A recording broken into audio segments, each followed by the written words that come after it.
Good morning. Welcome to week 3 of summer school.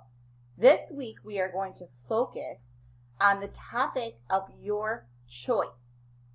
So if last week you chose your topic, you have already got a head start.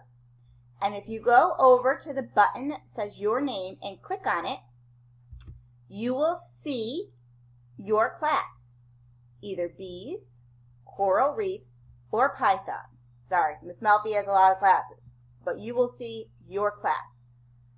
For the next couple of weeks, that is the button you are going to choose to do the activities assigned to you.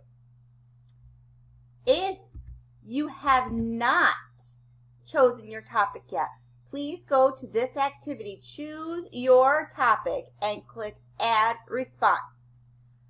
Once your response has been recorded to me, I will put you in your group.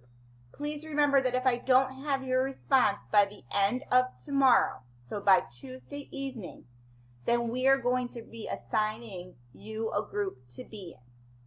So now that you've discovered everything about coral reefs and pythons and bees, now you get to decide which one you are going to dive deeper into. Make sure you have your choice.